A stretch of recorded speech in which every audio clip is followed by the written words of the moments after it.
palm trees passed in a blur as Roger leaned back in his seat, cigarette held tight in his lips. He flicked open his Zippo and tried to light it, shielding both sides as the flame burned erratically, despite his best efforts. He got it going, barely, singeing his beard in the process. I glanced in amusement as he sat up, dilated eyes peering over his aviators as he puffed the cherry to life.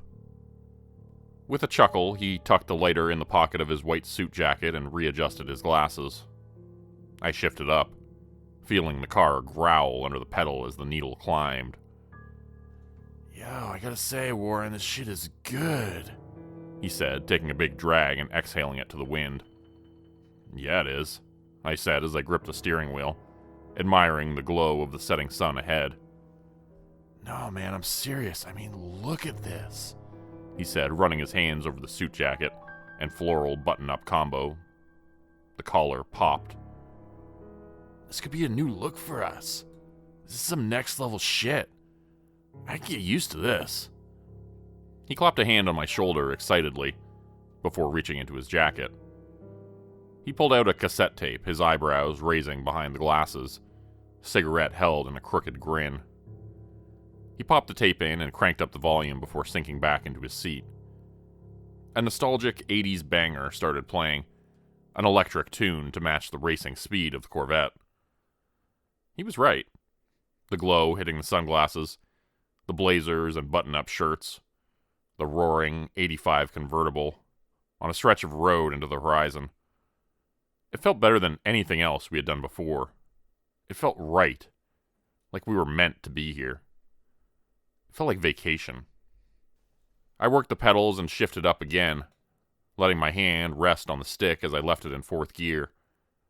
The music got louder the faster we went, and I couldn't help but smile as the wind tossed my hair. It felt good to breathe, like my chest was getting lighter. It was a soothing feeling that stretched from my chin to my groin. Even at the increasing speed, I was starting to loosen up. I looked at Roger, who was slapping the door to the rhythm, cigarette burning bright as he finished it off. "Rog, you good?" I asked. He tossed the butt to the wind and nodded. Some of his hair had matted to his forehead with the same cold sweat I felt through the desert air. He took off his shades and wiped his brow. His pupils were the size of olives. He unbuttoned the top two buttons of the Hawaiian shirt, the breeze lapping at his exposed chest hair. I'm good, brother, I'm good. How about you, man? He shouted over the wind. When he looked away from me, his eyes rested on the sun.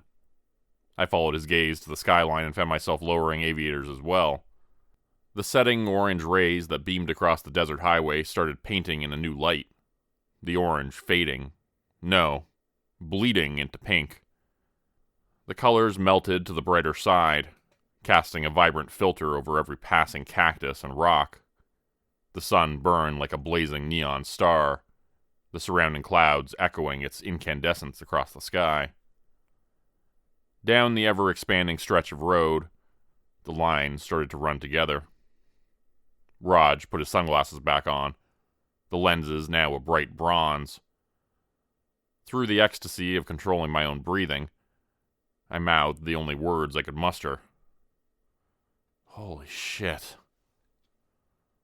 The world shifted before me, its bold clarity bringing a sense of heightened awareness. I looked at the head of a passing palm tree and watched its leaves dance frame by frame. It was like watching an old movie. And when I turned back to the wheel, I could once again hear the rumble of the Corvette eating the pavement. I was reminded of Roger's presence by his laughter, his hair wild from the wind, his laughter booming with magnified pitches. There was a rising commotion over the radio, and we were pulled from our vivid distraction of the passing environment. It was the high-pitched rev of a motor. And I looked in the rearview mirror to see a single headlight gaining on us. It was the iconic scream of a crotch rocket motorcycle, and it was coming up fast. Roger swiveled in his seat and watched the rider approach with fascination. The motorcycle caught up and matched our speed, tailgating us for a moment before swinging around to pass. Through the view of the side mirror, I watched the rider advance, their jet black bike revving until it was coasting parallel with us. Together, we turned to look at who it was, Roger lowering his glasses as I hid behind mine. They looked back, their helmet and visor matching the same gloss as the bike they leaned on as they kept up. They were garbed in full riding gear, skin-tight leather showing the undeniable curves of a feminine frame. Roger and I exchanged looks and promptly shrugged before turning back to her. My first thought was that she wanted to race. I edged the gas pedal provocatively, and Roger hooted and pumped his fist. As the slowly darkening pink landscape blurred around us, the rider only stared. Their only expression, my own animated reflection in their visor. When they did respond, they shook their head. Strands of freshly permed hair tossed by the wind. She flicked her head backwards, nodding to the road behind us. Warren? Roger said cautiously, already looking before I had the chance. The rider turned ahead, and with the crank of the throttle, she sped off, leaving me to look at what was behind us. I watched in the rearview mirror, and felt an unexplainable tightening in my gut, like an irrational fear was taking hold. My lack of comprehension of the pursuer made me incredibly anxious. Just seeing it made me uncomfortable. Behind us looked to be a man, but from the looks of it made entirely of tar. It looked like he was running in place, but every step was connected to what looked like a pour of black paint. The way they moved, it was jerky and unnatural, like a mannequin. Every step was yanked from the oily substance, only to be sucked back into it over and over again. Even as the Corvette reached 100, it was not only keeping up, it was getting closer. I couldn't explain why, but just by seeing it, I knew it was hostile.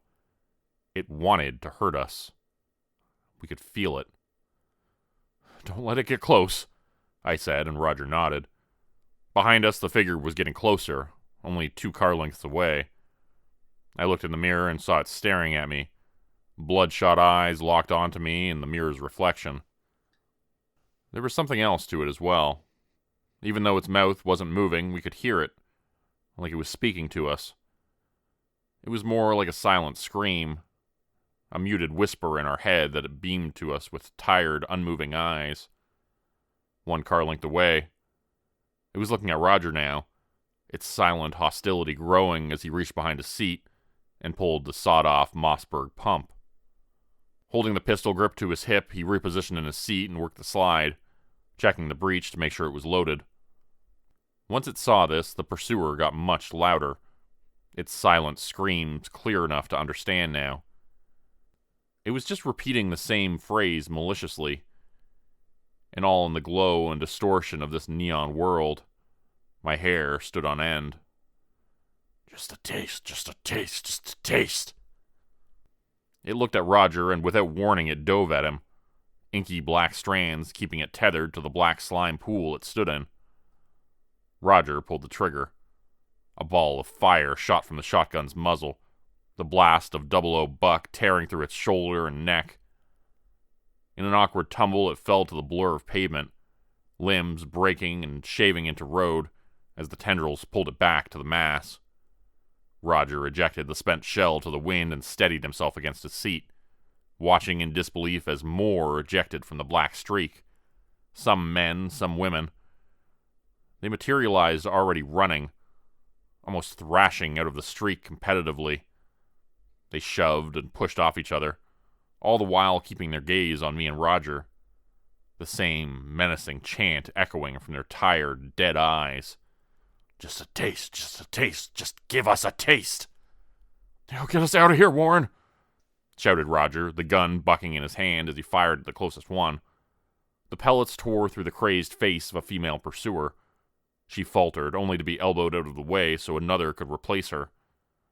The road ahead did nothing but stretch to the horizon, the neon sun dominating in the sky. The only way out was forward. With the scattered palms and cacti, going off-road would only mean death. I buried the pedal to the floor, hoping we could outrun them. The rear end bounced as one pounced the car, sharp, liquid fingers puncturing the trunk. Roger raised the 12-gauge and removed one of its arms, and it flailed to stay on. As its legs grated into asphalt, another tried climbing it like a ladder. The next blast went through both of them, my ears ringing from the gunfire. They tumbled off the car, several behind it tripping over their rolling bodies, immediately to be replaced by more. Despite their animosity, they worked together as one, each of them shouting and reaching for the car. "Just a taste, give us a taste!" "They're not stopping!" yelled Roger, and I looked to see the thrashing mob of them almost reaching the car, no matter how fast I tried to go. As the 80s banger rang from the speakers, Roger cut them down as fast as he could, but there were always more. He worked the pump again to find his gun empty, and he tossed it away.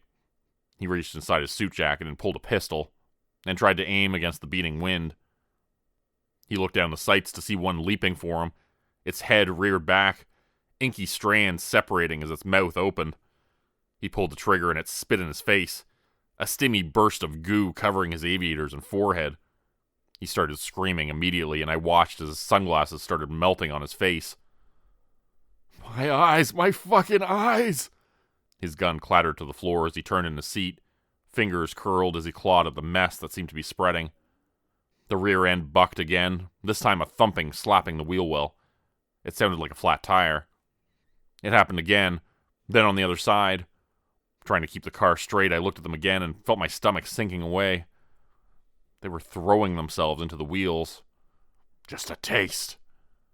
They dove headfirst into the tires, their bodies warping and liquefying in a self-sacrificial oil slick. I lost traction as the tires spun free, flinging wet bits of them like half-dried paint. I let off the gas and tried to slow down, but the tires smoked and spun freely. I could feel their bodies whipping around beneath us, wrapping around the drive shaft, bogging us down however they could. "Hang on," I shouted, fighting to stay straight as the wheels failed me. We slid out of control, the wheels locking as they clogged the axles with their destroyed bodies. Roger screamed and clawed at his face, and in the whirlwind of madness I could see his eyes melting, the black goo bubbling and eating away. We spun several times, tires squealing and smoking, the vibrant colors running together. I saw the incoming tree in slow motion and everything went black. Warren, where are you? I hear them coming, I can't see." I opened my eyes to hazy double vision. Engine smoke and dust burned my sinuses. The steering wheel jammed horribly in my stomach. I could hardly breathe. My body felt bruised and broken from head to toe. I could see the palm tree and the twisted metal of the Corvette wrapped around it.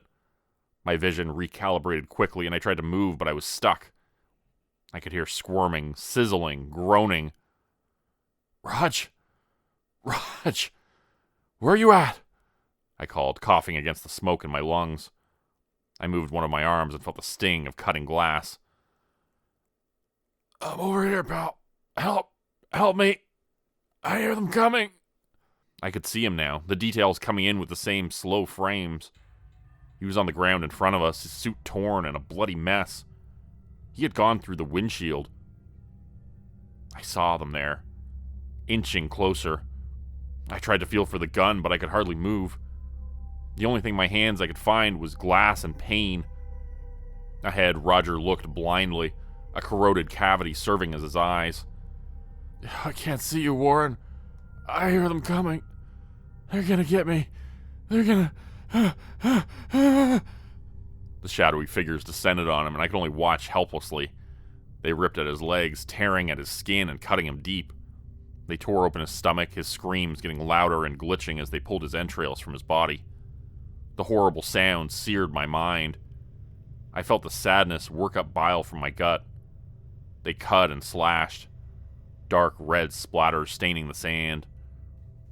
An inky hand ripped off his bottom jaw, and after tossing it away, it put its hands together and started to force its way down his throat. The horrible gurgling, the screams fading as it slithered in. As they consumed Roger, some of the stragglers started looking at me and decided it was my turn. Their bloodshot eyes wild, their teeth jagged and broken. The first one leapt at me, claws outstretched, inky mouth opening. "Just a taste." With a deafening blast, its head exploded and its body writhed in the sand helplessly.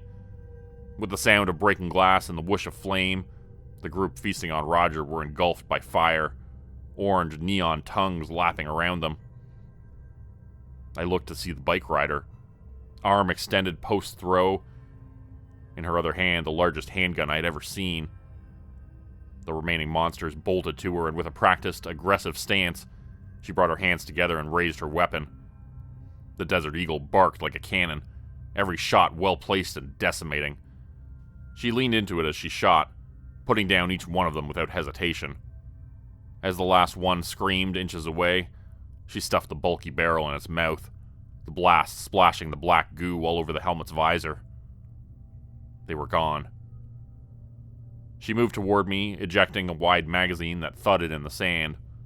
She pulled another from a holster on her thigh and slammed it home, racking the slide as she watched the smoldering fire that was Roger's grave. She reached her hands up and removed the helmet, releasing the cascade of curls it contained. She looked at me, her eyes alert and mesmerizing, her skin a smooth, deep tone. She walked with grace, each step bouncing her wide, styled hair.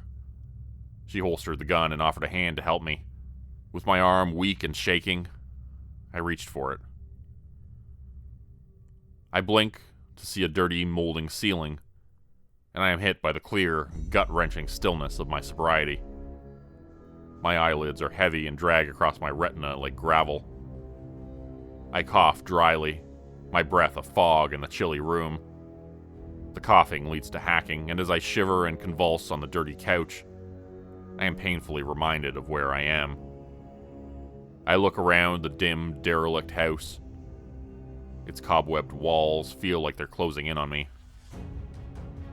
My head throbs, and I feel frail arms around me, trying to keep me warm in my stained sweatshirt. I want to curl up in a ball and sleep on the couch, but it's the sight next to me that stops me.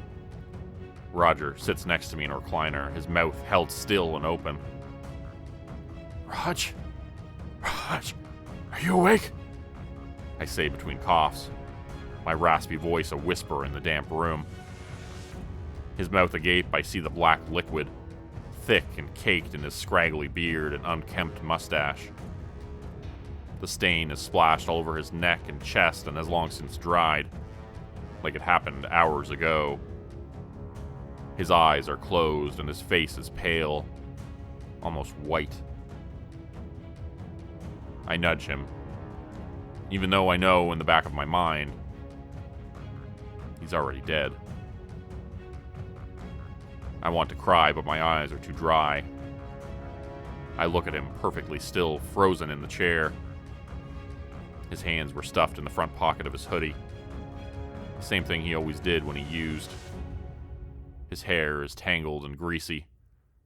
His lips are scarred, and his teeth, the ones he has left, are decayed and misshapen. We'd only been squatting together for a few weeks, but I feel his loss like the death of a brother. He looks peaceful, but I get a glimpse of pink and black, and for a second I hear his screams. I rub my eyes, and they fade away. In front of me is a coffee table, covered in dust and garbage. There's a battery-powered boombox, weakly trying to play a tape that ran out of film hours ago. It was Roger's. Next to it is the score, the little plastic baggie that brings back the memories of days prior. I'm painfully reminded of the struggle it was to get it.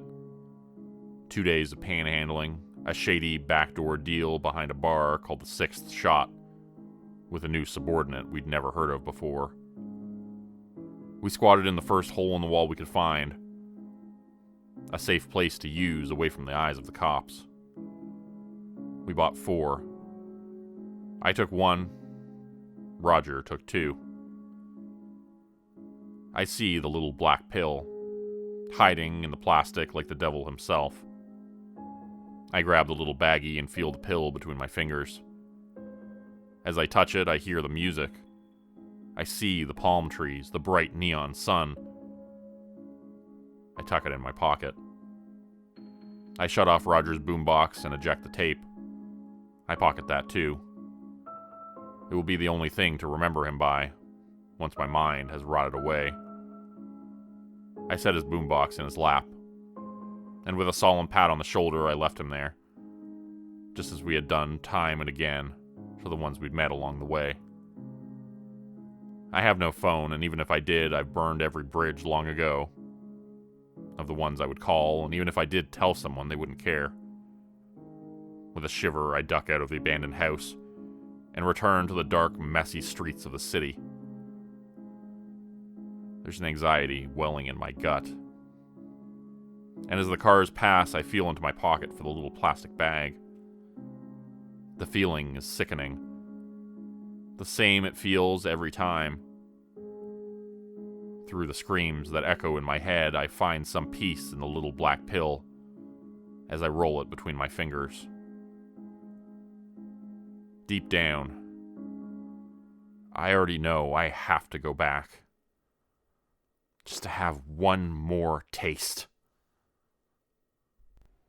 Today's video was supported by patrons like Mark from Earth, Crimson Muse, Joy Burton, Diane Showers, Mark Zawal, Cheryl James, Pick Your Sticker, Teddy Dog, Glue404, Mamakato, Dante Kincaid, Zarin Ray, Angela Donovan, Larian50, Devin Kyle, Timothy Baird, Ajeti, Bert Turner, Bajani Aspinall, Michael Pierce, Big Joe, Carrie Harkonnen, LaDonna Spivey, Scott Tanaka, Tom Stewart, Sherman Davis, Bryce Shelton, Susan McClendon, Elise Batiste, Lisa and the Cult Jam, Open Circuit, Fabulavore, Raymond Jaggers, That Darn Fox, Raison Detra, Kai Gaming 99, Windy Burns, The Wendigo, Michael Squishy Park, The Gemstar, Vault 77 Citizen, Puppy Dan, Clovis Wolf, Eldridge Elm, Derek Prey, Elder Being, KC Hawaii, Rob T, Tragic Mermaid, Darren Fishnaller, Clove Zenoya Harris, Roe Underwood, Florida Man Luke, Bethany's Mom, Winter's Kiss, Sam Brook, The White Stag, and Corgi Connection. If you'd like to help support the channel, please consider joining my Patreon page at patreon.com/Jordan Group Horror. As a patron, you'll get access to bonus videos, content, and a Discord channel. You'll be credited at the end of every video going forward, and if you decide to stay for 3 months, I'll name a character after you, which will be featured in the next Hollow's End story. Links to join the Patreon are in the description. Thanks everyone for listening. Please like, subscribe, and comment to help the channel continue to grow. It really does help out a lot. And see you again next time at 4 p.m. Eastern Standard Time. Hope you have a great night.